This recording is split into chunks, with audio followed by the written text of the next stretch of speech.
કરતા કરતા બહાર નીકળી જઈએ એમાંથી. સમજાય ને? મારાથી શું એમ જ થાય કે દાદા મારી હેલ્થ સારી રાખજો અને મને બસ સ્પિરિચ્યુઅલ ડેવલપમેન્ટ મને આગળ જ આમાં આત્મામાં આગળ વધાર, બસ એ બે વસ્તુ. અને મારાથી એમ પણ થઈ જાય કે નેક્સ્ટ ઘઉંનું આપણે જે ટેન્ડર કરીએ તો એમાં બસ આ બે વસ્તુ જ મકાઈ જાય કે એટલે એમ કે હેલ્થ સારી હશે તો હું આ સ્પિરિચ્યુઅલ કરી શકીશ. પણ પછી મને એમ થાય કે આ ઘઉં તો એમ થાય કે સ્પિરિચ્યુઅલ માટે હેલ્થ સારી કહું છું, પણ ઓલ્સો મને સફર થવું અશાતા વેદનીય કર્મ નથી ગમતા એવું મને એમ થાય અંદર. એટલે અંદર પેલો છુપો ભય હોય છે આપણને કે મારું શરીર બગડે અથવા કશું થાય તો આ જ્ઞાન બધું રહે નહીં એમ. પણ ખરેખર વાસ્તવની અંદર, હકીકતની અંદર એવું છે કે આ જ્ઞાન મુશ્કેલી વખતે સૌથી વધારે રહે. તમે કોઈ પણ મુશ્કેલી આવે ને ત્યારે તમે અનુભવ દશામાં પહોંચી જાઓ. આમાં એટલું બધું છે આમાં તો. કારણ કે મુશ્કેલી આવે ને ત્યારે એનું જે સુખ લેવાનું છે એ બધામાંથી છૂટી સીધો આત્મા બાજુ જ જતો રહે. આ શરીર તો કેવું છે કે ક્રમિક માર્ગની અંદર સારું હોય ને તો એ સાધના કરી શકે, સમજી શકે, એનું માથું સારું હોય, મગજ સારું હોય, બધું હાથ પગ સારું હોય, બધી સાધના કરવાનું, ત્યાગ કરવાનું બધું કરી શકે. એમાં જરૂર પડે ક્રમિક માર્ગની અંદર ત્યાગ કરવામાં, તપ કરવામાં, વાંચવામાં, ગોખવામાં, આ બધું મંત્ર બોલવામાં, બધું એમાં જરૂર પડે. સાધના કરવામાં. જ્ઞાન પામ્યા પછી આ શરીરનું સાધન એમાં કામ લાગતું નથી. હું શુદ્ધાત્મા છું એ ભાન થયા પછી હવે આ સાધન આપણું કામનું નથી. એમાં તો આપણે તો નિકાલ કરવાનો છે ને. દાદા ભગવાન તો ઉડતા શું કરતા, શિયાળો હોય ને અમે લોકો એમને રાત્રે સુવાડીએ તો પછી આમ ઉડવાનું આપ્યું હોય તો એટલી બધી ઠંડી હોય ને તો એકદમ પાતળી સાલ હોય ને એ જ લઈને ઉડે. આપણે કંઈક થોડુંક જાડું આપીએ, દાદા કે અમારે જરૂર નહીં કે છે. હવે જ્ઞાની પુરુષ છે, આટલી ઉંમર થયેલી છે એમને તો, અને ઠંડી એટલી બધી હોય તો પણ નહીં. તે પાછા કે અમે તો રાત પડે ને એટલે આ પગ આગળથી થોડું ઓઢેલું હોય ને એ કાઢી નાખીએ, કે થોડું ઊંચું કરી દઈએ. કેમ? એટલે અમને લોકો તો લડતા હતા. અમે તો કે છે આ ભૂઈ જાઓ છો તો લાકડા જેવા થઈ જાઓ છો કે એ બે ગોદડા ઓઢીને હોઈ ગયા કે ખલાસ એમ કે. આ તો કે તમે તો આખો આત્મા ભાઈ કોથળામાં પૂર્યો હોય એવા થઈ ગયા કે છે. અમે તો કે છે આ સુઈ જઈએ ને તો અમારા પગ આગળની જે સાલ છે ને એ થોડી કાઢી નાખીએ એટલે ઠંડો પવન સહેજ આવે એટલે અમે જાગી જઈએ. અમે આ ભૂતગલની અંદર સુખ લેવા દઈએ નહીં એને બહુ.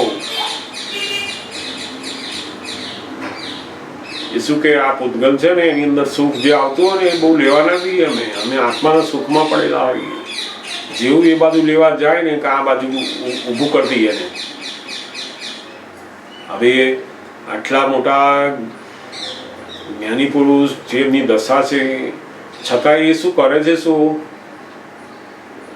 શરીર માટે જીવતા નથી, તંદુરસ્તી માટે જીવતા નથી કે એનાથી જ્ઞાન સારું રહે, જગત કલ્યાણ કરી શકું, બધાને જ્ઞાન આપી શકું, એવું નથી કરતા. જ્ઞાન માટે જીવે છે, આત્મા માટે જીવે છે, આત્માની જાગૃતિ માટે જીવે છે. એ કહેતા ને અમારો એક્સિડન્ટ થયો ને એ સમયમાં એક સેકન્ડ પણ અમે અમારો સદુપયોગ જવા નથી દીધો. અમારો દેહ જાય તો જાય કે છે, હું શુદ્ધાત્મા છું એ અમે જવા નથી દીધું કે છે. કેમ? એમને એની કિંમત છે તો કે આ દેહના સુખો કરતા પણ અનંત સુખ વાળું અંદર છે. અને દેહ તો બધું કર્મના આધીન છે. આ બધું આપણે સમજ્યા કે વ્યવસ્થિતના આધીન છે. પછી એમાં આપણે એનું કાળજી રાખવાની, ધ્યાન રાખવાનું, એનું એને કશું થાય નહીં, ધ્યાન રાખવાનું, દવા લેવાની, એવું બધું જે પાળવાનું હોય બધું પાળવાનું. એનો મતલબ એમ નહીં કે જેમ મન ફાવે એમ ફરવાનું. બધું કાળજી બધી લો, તમે બધું કરો. પણ જ્ઞાની પાસે એવી ઈચ્છાઓ શું લેવા લઈએ આપણે? આ પણ એક જાતની ભ્રાંતિ છે કે શરીર સારું હોય તો જ જ્ઞાન રહે. જ્યારે શરીર સારું ના હોય ને ત્યારે આ જ્ઞાન બહુ જ રહે. આ જુદું અક્રમિક જ્ઞાન છે. આ સાધના વાળું જ્ઞાન નથી. આપણે સાધના કરીએ ને રહે. એટલે એ પણ એક જાતની ભ્રાંતિ છે આ ક્રમિક માર્ગની. આ જ્ઞાન તો જ્યારે મુશ્કેલીઓ આવે, અણગમાવાળી પરિસ્થિતિ આવે, શરીર સારું ના હોય, બહારની બધી મુશ્કેલી, ત્યારે બહુ જ ખીલે જ્ઞાન. કારણ કે આ પ્રતિકૂળ સંજોગો બધા વિટામિન સ્વરૂપે છે. આત્માનું વિટામિન કયા એમણે. એટલે એનાથી ગભરાવાનું નહીં, આપણે કાળજી રાખવાની એની. પણ એનો મતલબ એમ નહીં કે આપણે ગભરાવાનું, દાદાને પ્રાર્થના કરવાનું કે શરીર સારું રાખો, શરીર સારું. એ આપણે નહીં કરવાનું. આપણે તો દાદા ભગવાનને પ્રાર્થના એ કરવાની કે હે દાદા ભગવાન, તમારું જ્ઞાન જેમ છે તેમ મને આ જન્મની અંદર બરાબર મારી સમજમાં ફિટ થઈ જાય. એક એક ક્ષણ તમારી આજ્ઞાધીન હું વર્તું, સદુપયોગમાં નિરંતર વર્તું, એવી કૃપા કરો, એવી મને આશીર્વાદ આપો. એ માગું છું.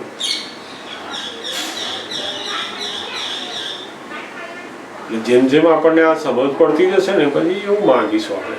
અને છતાંય કોઈક વાર આપણું મન એ બધી કોઈ પરિસ્થિતિ એવી આવે ને પ્રાર્થના કરતું હોય તો આપણે જાણવાનું, આપણે કરતા નથી એમાં.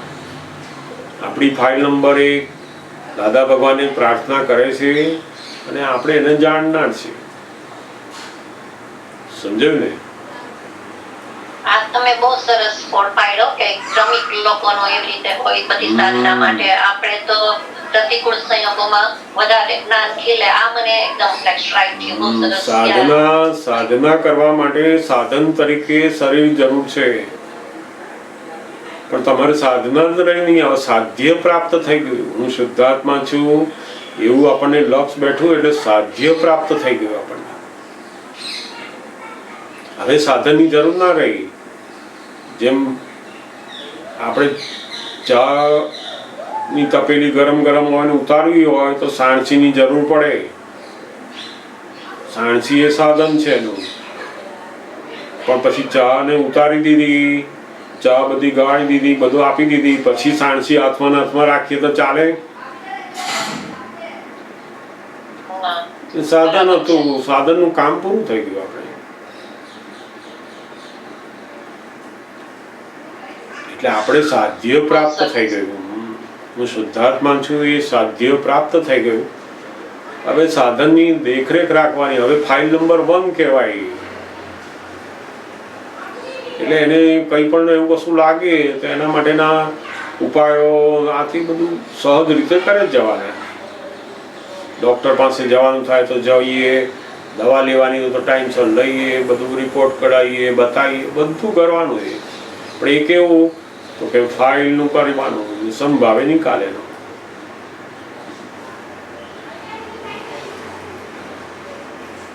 આપણે વરી જ નહીં કરવાની કે ઓ શું થઈ જશે, શું થઈ જશે. એ ભડકાટ રહ્યો નહીં આપણને. હવે દાદા ભગવાન શું કે છે? ભય રહ્યો પણ ભડકાટ જતો રહ્યો તમારો.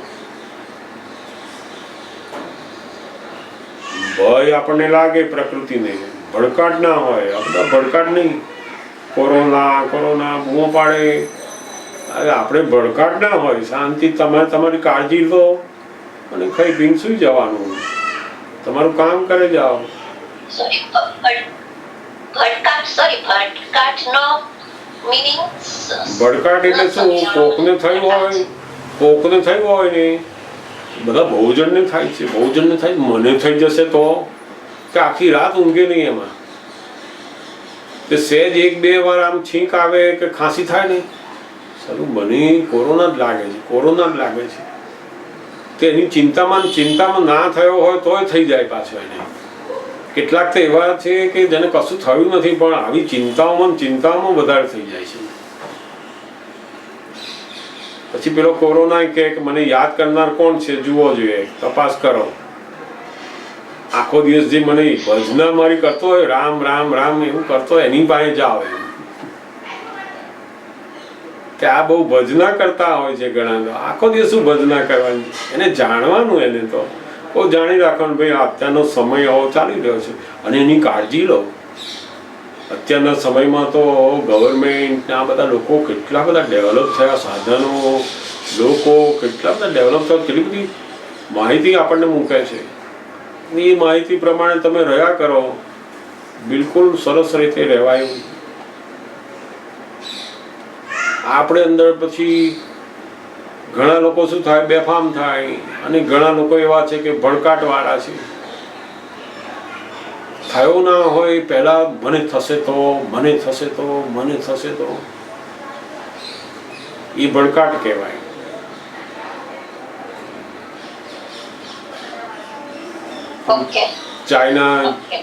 ચાઇનાની મિલિટરી આવીને ઊભી હોય તો પેલાને એમ લાગે કે આપણા ઘરની નજીક આવીને ઊભી લાગે છે.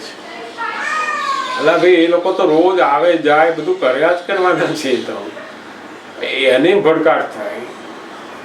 આ તો બધું જોવા જાણવાનું. એને તો એમાં ભડકાટ કરવાની જરૂર નહીં. કેમ ના રહ્યો ભડકાટ? તો કે આપણે વ્યવસ્થિત સમજ્યા.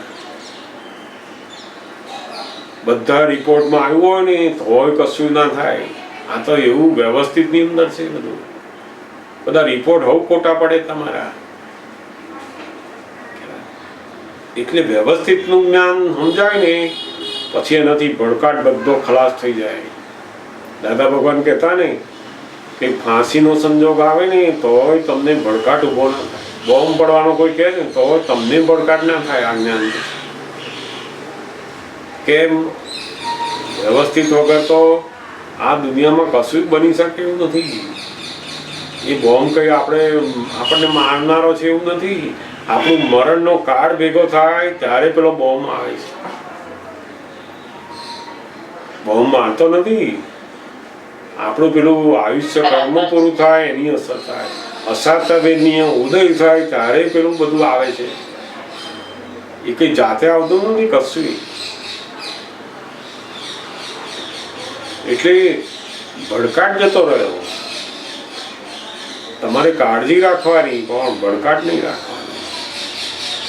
અને બહુ ભડકાટ રહેતો હોય કોઈક વાર મનમાં આવતું હોય આપણે કહેવાનું કે દાદા છે ને મારા માથે સુઈ જાઓ ને કે શાંતિથી. એટલે દાદા ભગવાનને માથે રાખીને સુઈ જવાનું કે દાદા ભગવાન તમે મારા માથે છો, તમે મારું રક્ષણ કરજો, હું સુઈ જાઉં છું. કોકનું મન બહુ મજબૂત ના હોય, બહુ ઢીલાપોચું હોય મન, ઘણી વાર એવું બને તો આપણે દાદાનો સહારો લેવાનો. એમાંય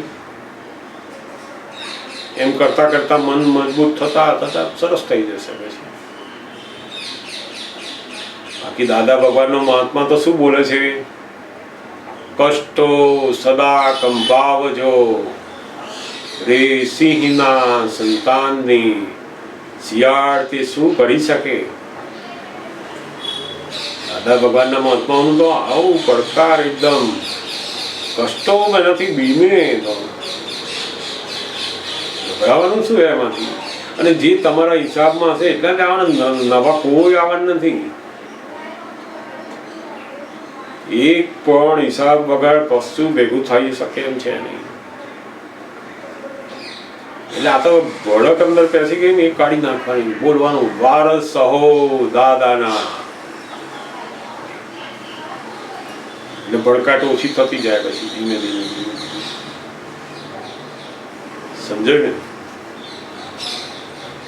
હા સમજાયું. મૂળ છે ને એકલી રહેતી હોઉં ને અને અહીંયા અમારે કન્ટ્રીમાં કોઈ હેલ્પ કરવા વાળું એટલું બધું હોય નહીં.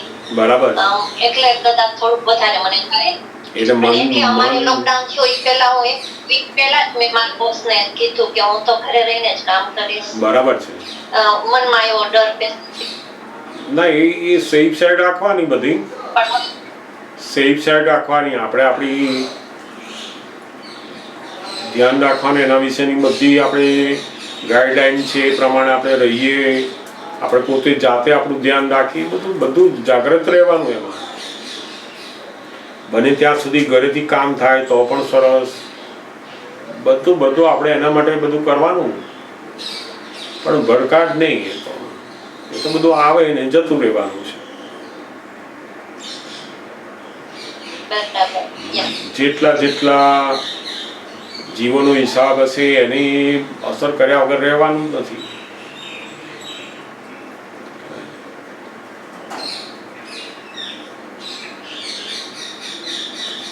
સરસ. પણ આ ઘણા બધા લોકોની એવી માન્યતા છે કે શરીર સારું હોય આપણે ધર્મ કરી શકીએ, જ્ઞાનનું કરી શકીએ, સત્સંગનું કરી શકીએ. વાસ્તવમાં એવું નથી.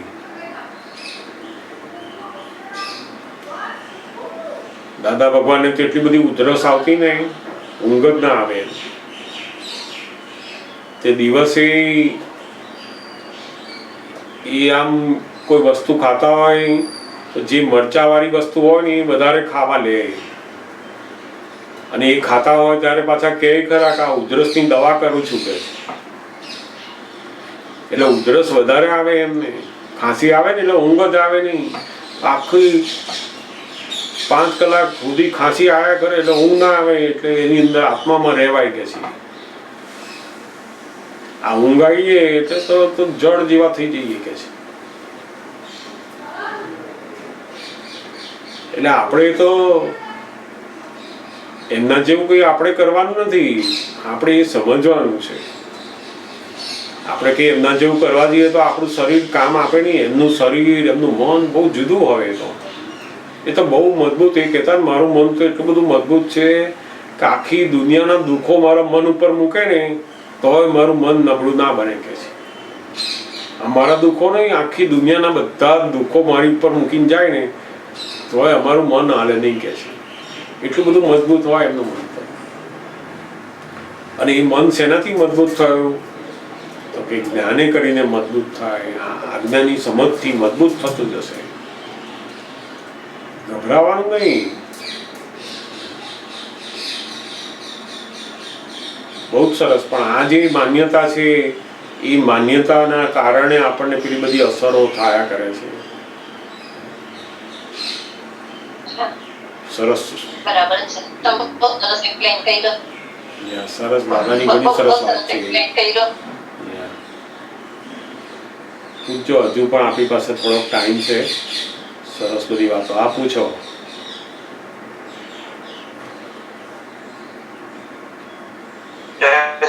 હા, જય સચ્ચિદાનંદ. જય સચ્ચિદાનંદ.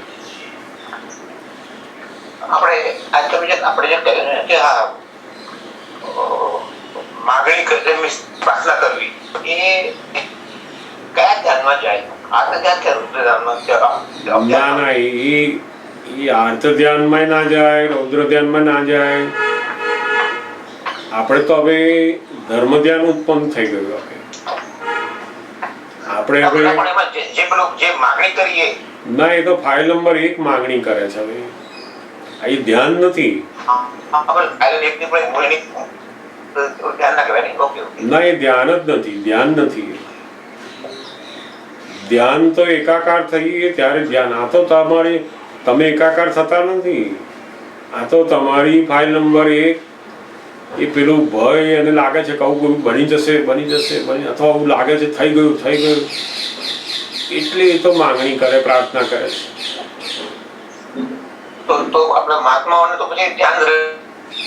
મહાત્માઓને તો હવે આ ધ્યાન સીધું ધર્મ ધ્યાન ની અંદર આવ્યા.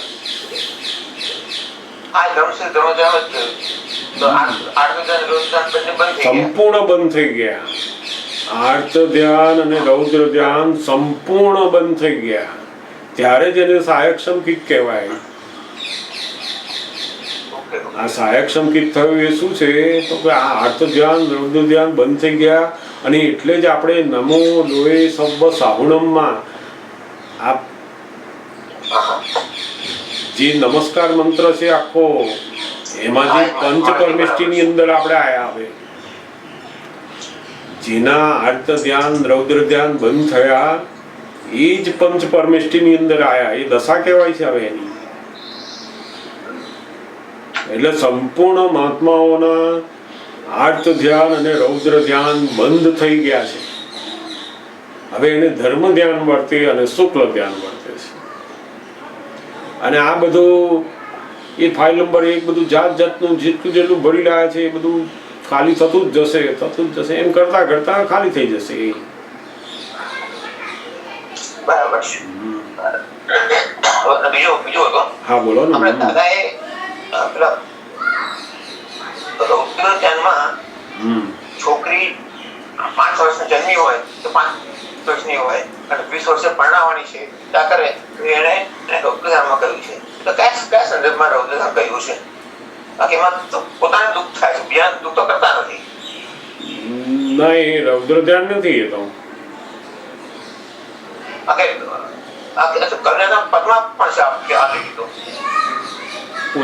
પોતે ચિંતા કરે પોતે પોતાની ચિંતા કરે બધી એ બધું આર્ત ધ્યાન.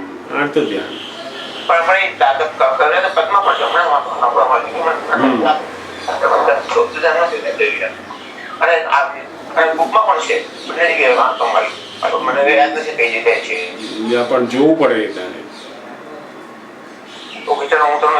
વાસ્તવ. હા જરૂર. બાકી પોતે જે ચિંતા કરે છોકરીને પરણાવવાની ધંધાની કોઈ પણ બધી પોતે પોતાની ચિંતાઓમાં પડે એ બધું આર્ત ધ્યાન. અને કોઈનું લઈ લેવાનું કરે કોઈનું અણહકની વસ્તુ લઈ લેવાનું કરે એ બધું રૌદ્ર ધ્યાન.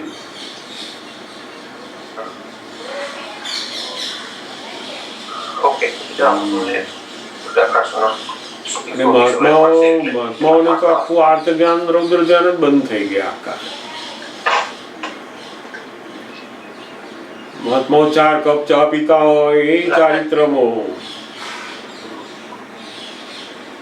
જ્યાં સુધી ચા આવે નહીં ધ્યાન રહે એનું કેવું ક્યારે આવશે પણ એ ચારિત્રમો હવે ધ્યાન નથી.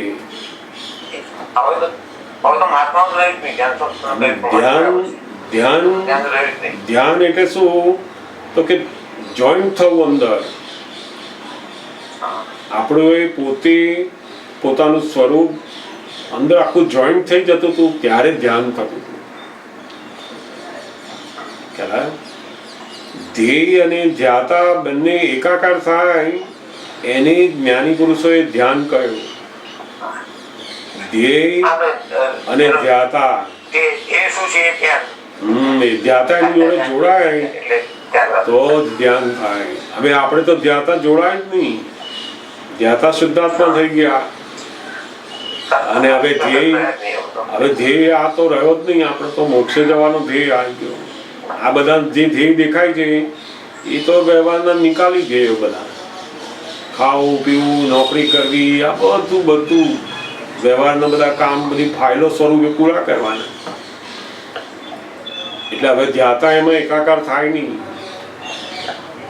એટલે ધ્યાન જ ઉત્પન્ન ના થાય. હવે આપણને ધર્મ ધ્યાન હવે સંભાવે નિકાલ વ્યવસ્થિત ફાઇલ એટલે ધર્મ ધ્યાન ઉત્પન્ન થાય.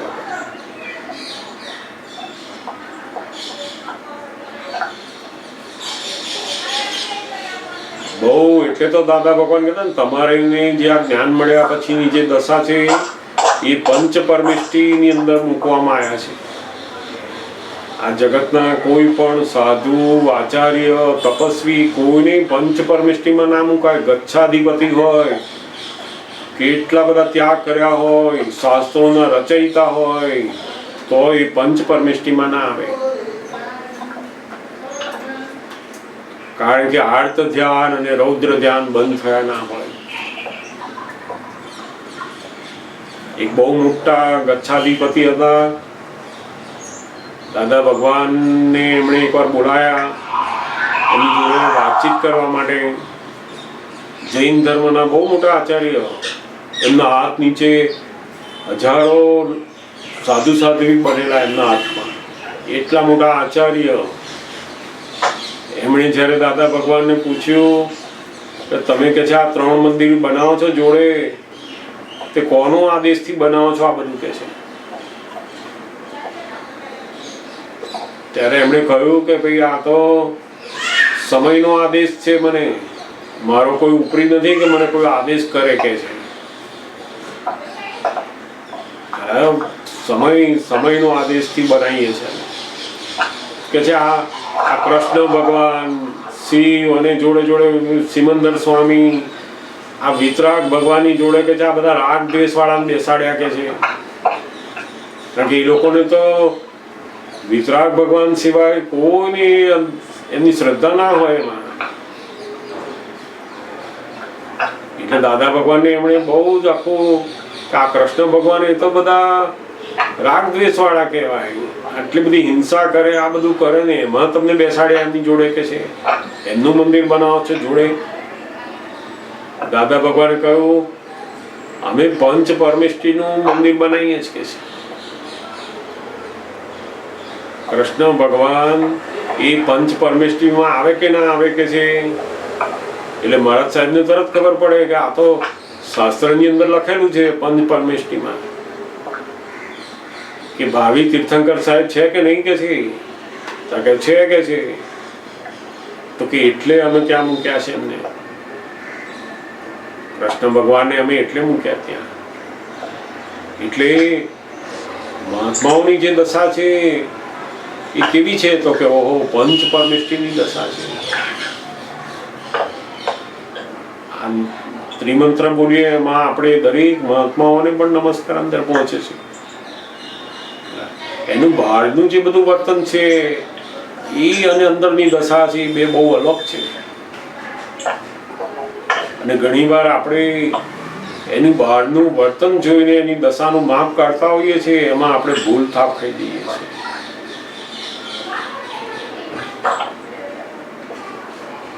ઘણીવાર આપણે આપણી જાત ઉપર પણ એવું થાય, આપણા અમુક વર્તન ઉપર એવું થાય કે આપણને હજુ જ્ઞાન જ નથી. એવું નથી. એ વર્તન શેના આધારે થાય છે, કોને થાય છે? તમે તમારી આજ્ઞાની અંદર રહો બસ.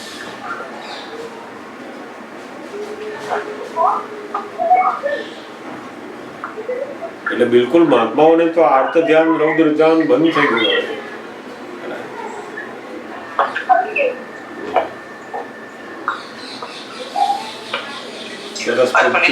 ખૂટતી શક્તિઓ માંગવી એ શેમાં આવે? એ ખૂટતી શક્તિઓ માંગવી એટલે એ તો એક 5 નંબર એક પ્રાર્થના કરે. તો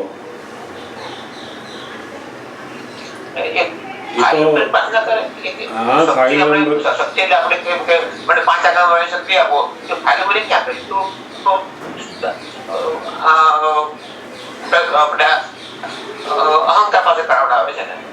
એ અહંકાર હવે અહંકાર રહ્યો નહીં ને. હવે એ અહંકાર રહ્યો નહીં, હવે પ્રજ્ઞા સ્વરૂપ થઈ ગયો.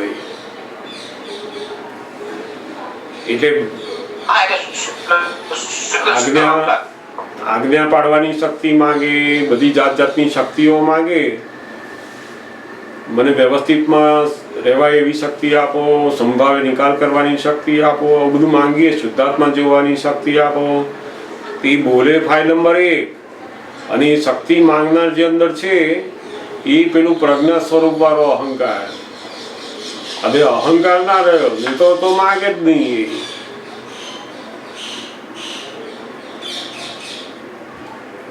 હવે તો એ જેને મૂળ સ્વરૂપ જેવું થવું છે એ અંદર શક્તિ માંગે છે. હવે મારે હવે હું જે દર અસલ છું એવું થવું છે. હવે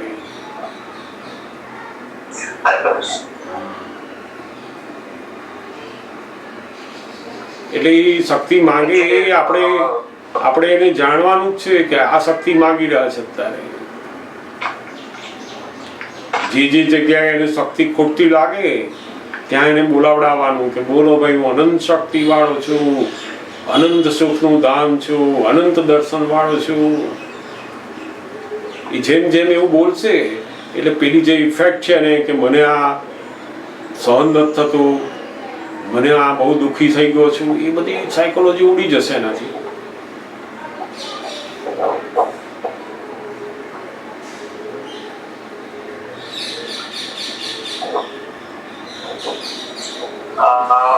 આપણે જે કહ્યું કે અજ્ઞાવાળો અહંકાર એટલે પેલો જે સિગ્નેચર પ્રશ્ન અહંકાર. હા, એ જ અહંકાર. હવે જે અંદર પ્રજ્ઞા સ્વરૂપ થઈ છે એ પ્રજ્ઞા આખી આત્મ સ્વરૂપ થવા જાય છે. હવે પ્રજ્ઞા ધીમે ધીમે ધીમે ધીમે ધીમે વધતા વધતા કેવી તો કે કેવળ જ્ઞાન સ્વરૂપ થઈ જાય એટલે પછી એ છૂટી પછી ત્યાંથી. એટલી માંગણી કર્યા જ કરે છે કે હવે મને સંભાવ નિકાલ કરવાની શક્તિ આપો, શુદ્ધાત્મા જોવાની શક્તિ આપો. કારણ કે એના જે કર્મના ઉદય આવે છે એ વખતે આ દ્રષ્ટિ બરાબર સ્થિર રહેતી નથી એટલે એ માંગણી કરે ત્યાં. અને એ માંગણી કરતા કરતા કરતા કરતા એ શક્તિ બધી ભેગી થતી જશે એમ પછી એ પૂર્ણ થતા જશે પછી અંદરથી.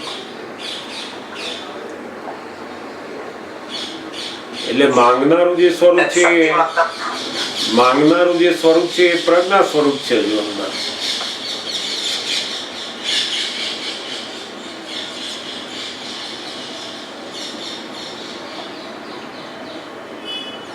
એ જે માગનારું સ્વરૂપ છે પ્રજ્ઞા સ્વરૂપ છે એટલે પ્રજ્ઞા સ્વરૂપ વાળું જે સિગ્નેચર કરે છે એ વ્યવસ્થિતમાં જે છે એને નકારે નથી. મારી સહી કહું છે અને જે મારું આવું હોવું ઘટે એ બધું સહી કરે છે. એટલે પછી વ્યવહારમાં જે આવવાનું એ આ ભાવમાં આવતા ભાવમાં નહીં, આવતા ભાવમાં આવવાનું. હવે અત્યારે જે આવ્યું છે એ પેલું પહેલાના જે સાઇન કરેલું હતું એનું આવ્યું હતું. તો પછી અત્યારે આપણે જે એક્ઝામ્પલ તો કે મારે કઈ પણ થતું હોય અને ક્રોધ આવી જાય છે, ક્રોધ થઈ જાય છે. હવે ક્રોધ આવવાનો થાય એટલે આવી રીતે શક્તિ માફ કરી હોય એટલે ક્રોધ આવવાનો થાય એટલે ખબર પડી જાય કે ભાઈ પેલો શુદ્ધાત્મા છે કે નિર્દોષ છે એટલે પોતાનો ક્રોધ બંધ થઈ જાય છે. ક્રોધ બંધ થઈ ગયો અને જે આપણું વર્તન બદલાઈ ગયું તો એ વર્તન એમાં સિગ્નેચર પેલા એ સિગ્નેચર પ્રમાણે જ એ ક્રોધ ના આવ્યો એ પેલું સિગ્નેચર પ્રમાણે જ.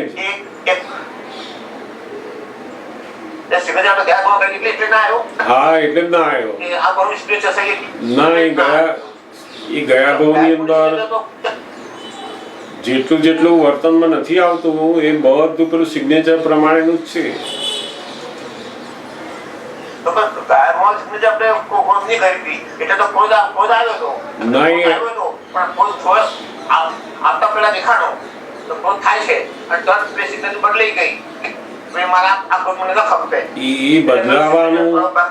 બદલાવાનું જે પ્રોસેસ થાય છે ને એ પેલા આગળ સિગ્નેચર કરેલી એટલે પ્રોસેસ થાય, નહીં તો ના થાય પાછી. આગળ પુરુષાર્થનું રહ્યું નહીં. પુરુષાર્થ હવે પછી રહ્યો. આ ક્રોધ ના થયો અને ક્રોધ થયો એ બંનેમાં કશું પુરુષાર્થ નથી. ક્રોધ થયા પછી નવી જે સિગ્નેચર અંદર ચાલે છે ને એની ત્યાં પુરુષાર્થ રહેલો છે હવે. અને ક્રોધ ના થયો પણ નવી સિગ્નેચર આપણે કોઈને ઉપર ક્રોધ ના થયો તો અંદર ખુશ થઈ જો મારે ક્રોધ થયો નહીં, હું કેવું સરસ. એ સિગ્નેચર ઊંધી થઈ પાછી. એટલે હવે સિગ્નેચર હવે જરૂર છે કે ક્રોધ થનારો ભાગ હું નથી, એમાંથી હું જુદો છું, હું શુદ્ધાત્મા છું. અને જેનાથી ક્રોધ થાય છે અથવા નથી થતો બંનેમાંથી હું જુદો છું.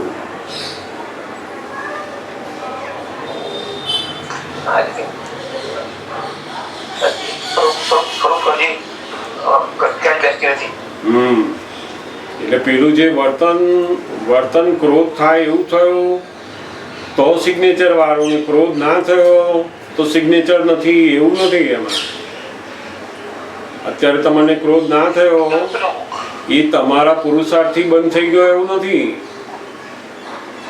એમાં કોઈ પુરુષાર્થ નથી. ના કોઈ એ તો ભ્રાંત પુરુષાર્થ છે, એ પુરુષાર્થ નથી.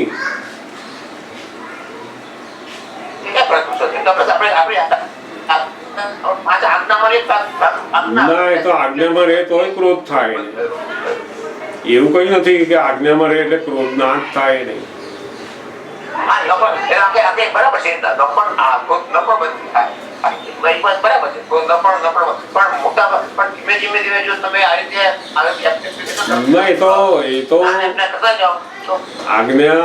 આજ્ઞા એ ક્રોધનો જે માલ હોય કે ક્રોધ ના થતો માલ હોય બધો ખાલી કરે છે. આજ્ઞા તો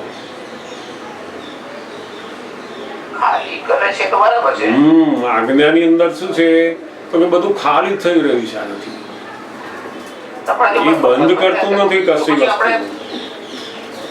તો પછી આપણે બેફામ થઈ જવાનું થયું ને કે ભાઈ થવાનું જ નથી. ધારો કે મેં એપ્લાય કરી અને ના પણ તમે કરતા જ રહ્યા નહીં ને. હવે તો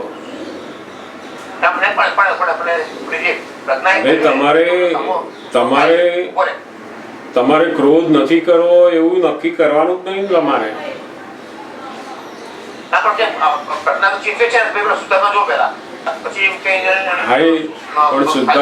તમે શુદ્ધાત્મા જો કરતા હોય તો થઈ જાય ક્રોધ.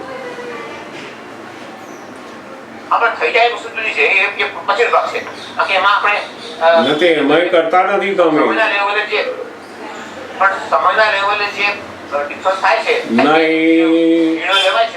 સમજણના લેવલે જો હોત ને તો કઈ કોઈ પણ જગ્યાએ ના કરે.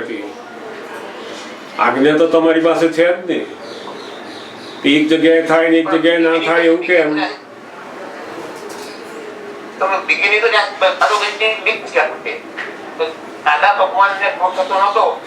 ના એવું નહીં.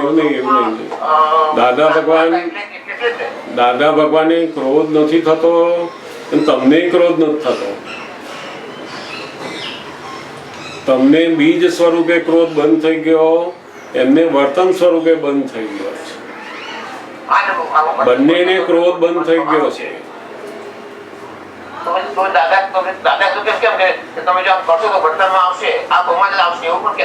એ તો તમારી આજ્ઞા પાલન જેટલું હોય ને પેલો માલ જેટલો ખાલી થઈ જાય. કોક માલ ઓછો ભરી લાવ્યો તો જલ્દી ખાલી થઈ ગયો એનો તો. એટલે કહેતા ને મારા જ્ઞાનમાં રહીને તમે માલ ખાલી કરશો 14 વર્ષની અંદર તો તમારી ટાંકી ખાલી થઈ જશે બધી. પછી તમારે બહુ ક્રોધનું, આ માનનું, લોભનું બધું ખાલી થઈ ગયું હશે ત્યાં સુધીમાં. ખાલી થઈ ગયા પછી તમારે કરવું હોય તો નહીં થાય.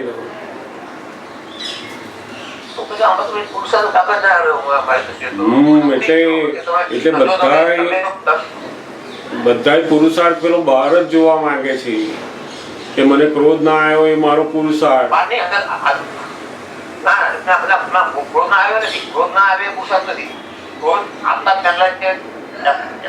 એ તો તમને ખબર હોય તો આવી જાય. તમને ખબર હોય ને કે મારે અહીં ક્રોધ કરવા જેવો નથી, આવતા પહેલા તમને ખબર પડે કે અંદર કેવી ખરો કે નથી કરવા જેવું, નથી કરવા જેવું, તો થઈ જાય તમારે.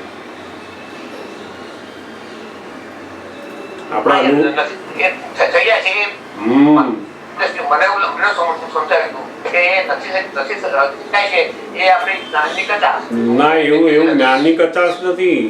જ્ઞાનની કચાશ નથી. એ પેલું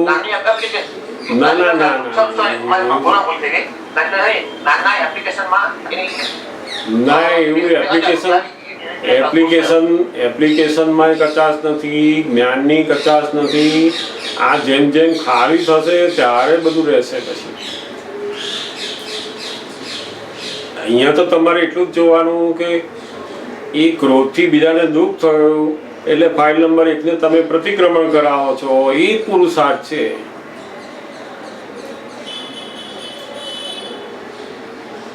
પુરુષાર્થ તમે શું, હા નહીં, પહેલી સ્ટેજ પછી તો એની મેળે ખાલી થઈ જવાનું. પહેલા સ્ટેજમાં તો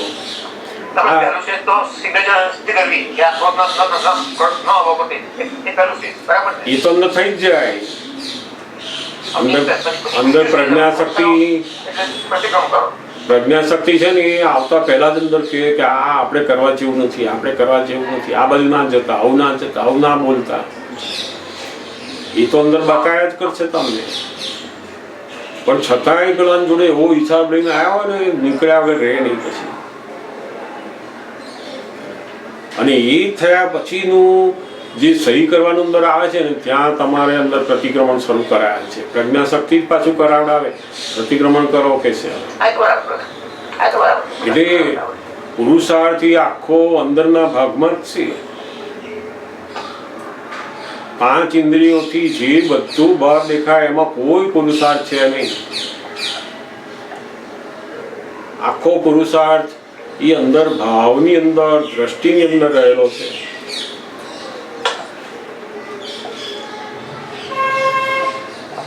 પુરુષાર્થ તો હવે ખરો પુરુષાર્થ જ આપણો શરૂ થયો અંદર. આપણે શુદ્ધાત્મા સ્વરૂપે રહ્યા એ બહુ મોટો પુરુષાર્થ. એટલે તો આપણે જાણી શક્યા કે ઓહો, ક્રોધ થાય છે, માન થાય છે, લોભ થાય છે. એ આપણે જાણવામાં ક્યારે આવ્યા તો કે આપણે પુરુષાર્થ શરૂ થયું ત્યારે જ. નહીં તો ખબર જ ના પડે ને.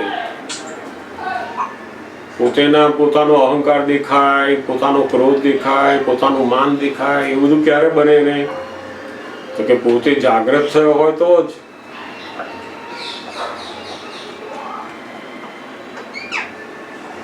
એટલે પુરુષાર્થી આખું આંતરિક અંદર ચાલી રહ્યું છે. બધા મહાત્માઓની અંદર આંતરિક પુરુષાર્થ બહુ જબરજસ્ત ચાલી જ રહ્યો છે. કોઈકને બધો ઓછો હોય, એની જાગૃતિ ઓછી વધતી થાય, એ અલગ છે આખું. પણ એ જ્ઞાન અંદર સરસ કામ કરી જ રહ્યું હોય છે. આ અદ્ભુત વિજ્ઞાન છે. આ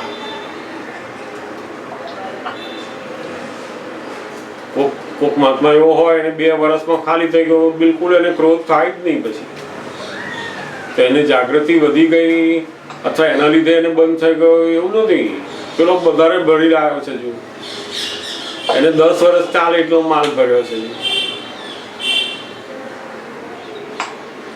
કોક એકદમ હોય ને, દરેક વાતમાં ગુસ્સો થઈ જ જતા હોય, એની પ્રકૃતિનું ખાલી ના થાય ત્યાં સુધી ગમે તેટલી જાગૃતિ કરે નહીં. નટુ કાકા એટલે દાદા પાસે આવીને કહે કે કતન દાદા કે આમ મને ખબર પડે છે કે આ વાણી આમ છે, ફલાણ બધું ખબર છે, તોય નીકળી જાય છે કે દાદા કે ખાલી થઈ જવા દો ને કે છે. હવે એને તમે એના પ્રતિક્રમણ કરો છો કે નહીં એ જુઓ. બસ એની માફી માંગો, પ્રતિક્રમણ કરો, ફરી પાછી આજ્ઞામાં આવો. એ બધું કરતું જવાનું. તમારે અંદર તમારું બધું ફેરવવાનું, એ બધો પુરુષાર્થ. પણ પેલું તો તમારા હાથમાં નહીં. જો એને કરવા ગયા તમે બહારનું બધું બદલવા, તો પાછી બીજું નવું ઊભું થશે અંદર. તો મને કેમ નથી થતું હજુ બંધ? મને હજુ સુધી કેમ આવો ક્રોધ થાય છે? મારે જ કેમ આવું થઈ જાય છે? એટલે પછી અંદર એને થાય કે મને બધું આજ્ઞા બરાબર નથી રહેતી, મને જ્ઞાન બરાબર નથી રહેતું, એવું બધું થાય. પછી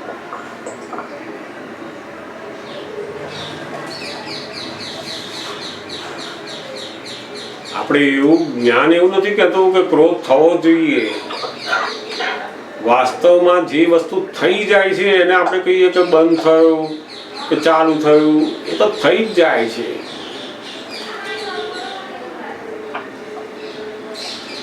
એટલે દાદા ભગવાન બહુ આખું વિજ્ઞાન આ જ છે ને, એમ કે જે પરિણામ સ્વરૂપનું બધું છે એની અંદર બિલકુલ હાથ ના નાખી, એ જ ખરો પુરુષાર્થ છે. પરિણામ જાણ્યું એ જ પુરુષાર્થ. પુરુષાર્થ એટલે બંધ કરવું એ નહીં પુરુષાર્થ, અથવા એનાથી બંધ થઈ જાય એ પુરુષાર્થ નહીં. તમે એને જાણ્યું એ પુરુષાર્થ.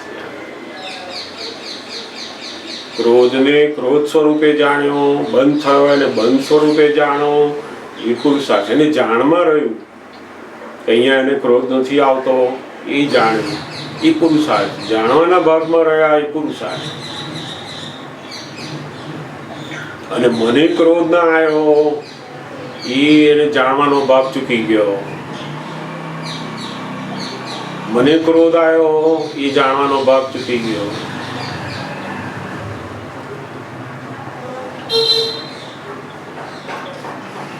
ધીમે ધીમે ધીમે ધીમે સમજાશે. આ તો છે બહુ ઊંડું છે. આ છે બહુ ઊંડું, બહુ વૈજ્ઞાનિક છે અને ઊંડું છે. કારણ કે આપણી બધાની જે માન્યતાઓ છે હજુ એ પેલી ક્રમિક માર્ગ સાથે હજુ જોડેલી હોય અંદર.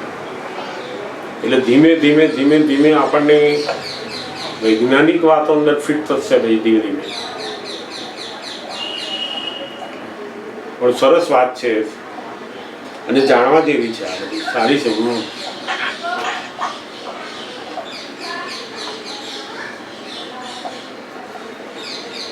કેટલાક માણસો બહુ જાગ્રત હોય ને તો ક્રોધ ના કરે. એ લોભની અંદર એટલા જાગ્રત છે, બિલકુલ ક્રોધ ના કરે. લોભીઓ માણસ કોઈ દિવસ ક્રોધ ના કરે.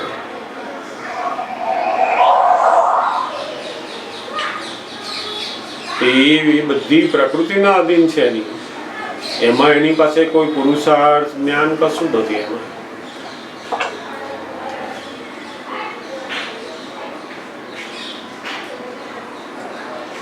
જ્યાં સમજાશે ધીમે ધીમે. પૂછતા રહેવાનું, ફરી પાછા પૂછજો એમાંનું.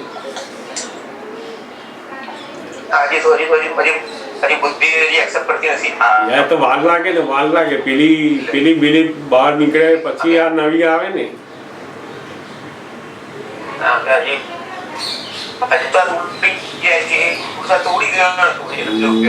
પુરુષાર્થ નથી ઉડી ગયો, પુરુષાર્થ છે જ. એટલે પુરુષ આપણે જે પુરુષાર્થ માનીએ છીએ કે બંધ થાય એવો પુરુષાર્થ કહેવાય.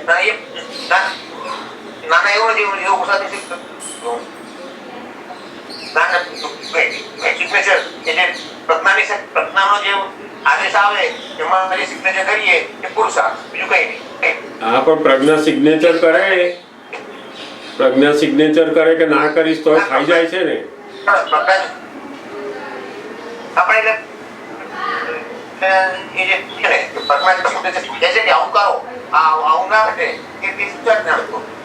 એ તો બરાબર, પણ તો થઈ જાય છે ને.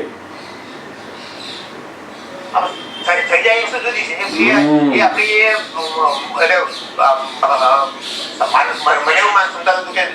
થઈ ગયા છતાં થઈ જાય છે.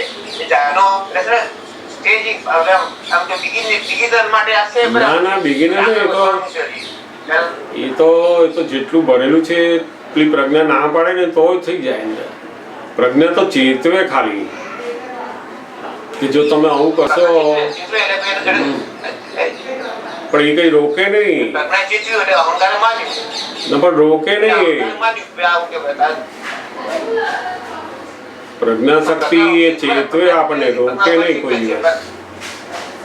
જેમ સિગ્નલ લાઈટ કેવી હોય છે, સિગ્નલ લાઈટ કેવી હોય આમ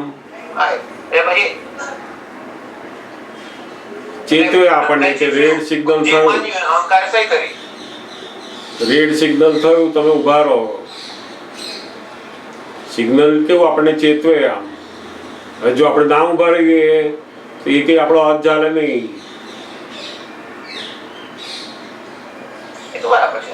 એવી રીતના પ્રજ્ઞા શક્તિ એ કશું રોકે નહીં, ચેતવે ખરી.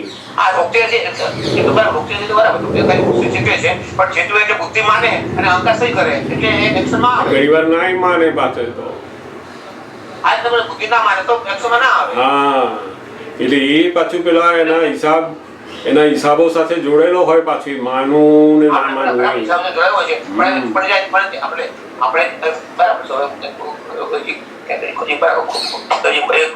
ધીમે ધીમે સમજાશે. સમજાશે. યા પણ સરસ વાત છે કે પ્રજ્ઞાશક્તિનું કાર્ય, આપણો પુરુષાર્થ અને આ જે બની રહ્યું છે એ આખું ત્રણેયનું આપણને વિજ્ઞાનનું બધું સમજ પડતી જાય તો એકદમ સરસ રહે. ઓહો, આપણો જે પુરુષાર્થ અંદરનો જે છે એ આખી પ્રકૃતિને જોવા જાણવા ઉપર છે આખો. એને બદલવા માટેનો કોઈ પુરુષાર્થ નથી. આ બધા પ્રસાદ છે, બધા પ્રસાદ છે જ નહીં. એ વાત બરાબર છે, એ વાત બરાબર ફિટ થઈ ગયેલી છે.